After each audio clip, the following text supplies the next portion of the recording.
Jambo, fellow adventurers! It's Mike Dooley for another spiritual tune up titled, What If Happiness is All I Get? I hope you had a chance to see yesterday afternoon's little broadcast live, the same location that you're watching this right now, where I talked about the virtue of having generally stated end results. General, vague, broad brush, to give the universe, divine mind, infinite latitude to connect the dots and blow your mind with details you didn't even know existed. Okay, coming from that talk, with the premise that general end results are ideal. And I know that that's a weird one.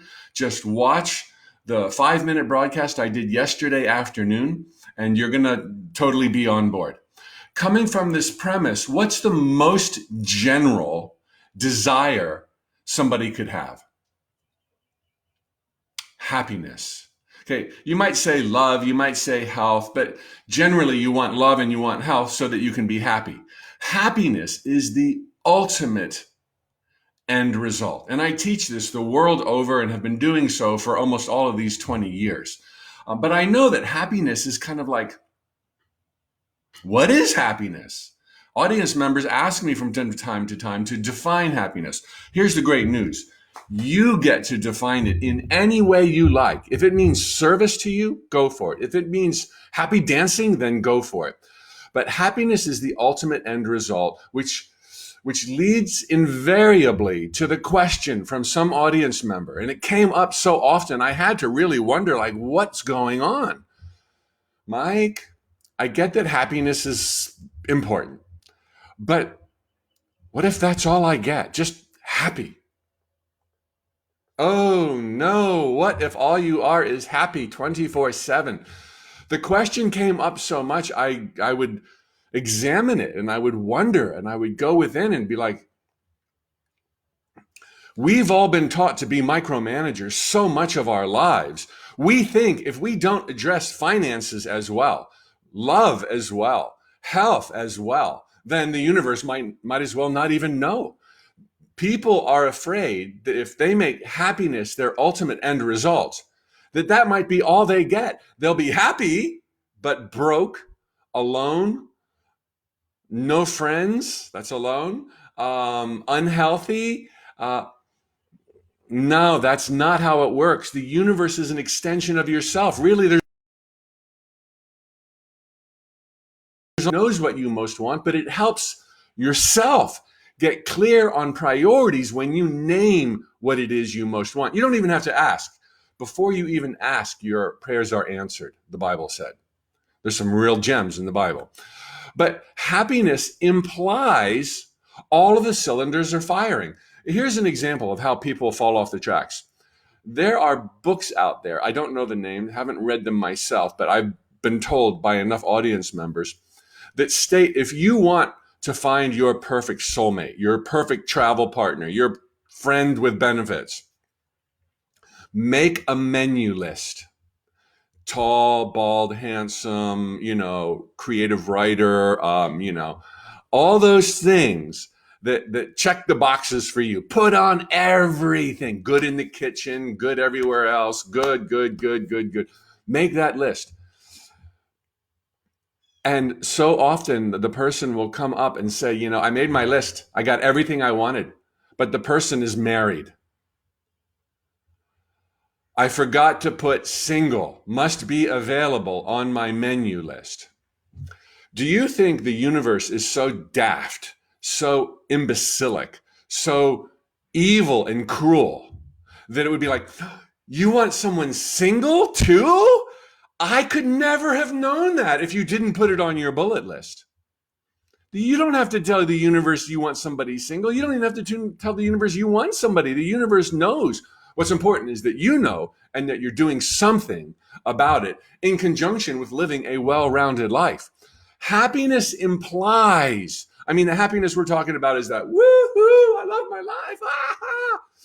That kind of happiness, that implies you have enough money to live on your terms. That kind of happiness implies that you've got a partner, if you're ready for a partner. That kind of happiness implies that the back pain is gone.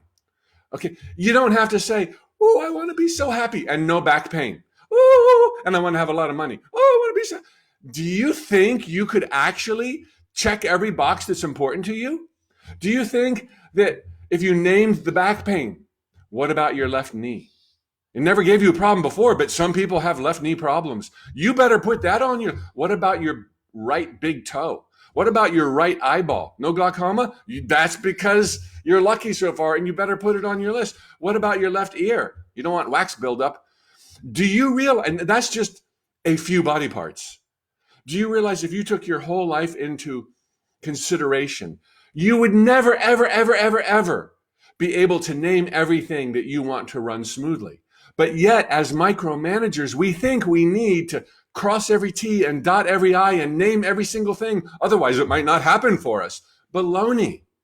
Happiness, rocking, joyful existence implies that you don't have wax buildup in your left ear. It implies that you have money in the bank. It implies that you have clarity and peace of mind. It implies that the anxiety has gone away. Those of you suffering right now, and this is serious, from anxiety and fear and worry and financial stress, I would recommend strongly that you do not try to negate those thoughts by thinking, I don't have any financial worry. I'm not feeling anxiety anymore. That just reinforces it. How do you go beyond? Imagine a life where everything's working. In other words, imagine a life of full joy. And then, all important, drum roll, please. After you're done visualizing, after you're done naming your high priorities, abundance or happiness, the ultimate, then you must physically go do something about it. Do something about your happiness. Call an old friend, reach out, get involved in a sport or a hobby or in your garden. Don't just hang out with your fur babies and then come in the house and read a book and then go back out and plant some sunflowers and then come back and read a. That's not doing something.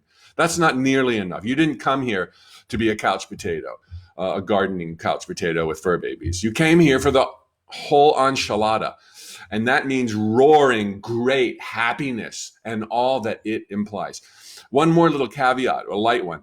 Yes, you can still visualize abundance. Yes, you can still visualize healthy, pain-free living. Yes, you can step it down. And that's the basis of this morning's mini manifesting workshop to begin in just 52 minutes. No, 42 minutes. 42 minutes. Look at the link below. You can join me for free. Every Tuesday, I do a 20 to 30 minute mini manifesting workshop. I've opened up the doors. You can have full roam of the place. My club is your club. Mi casa es su casa. For 14 days, you can kick the tires and check out my Infinite Possibilities membership. And you can kick it off right now. You got just the perfect amount of time to become a member for free and join me in 40 minutes for a mini manifesting workshop. Okay, everybody, lots of love. Happiness is the ultimate end result. Still got to take action, and you don't have to micromanage your life anymore. All the best. Tally ho. Thanks for the hearts. Love you. Love you.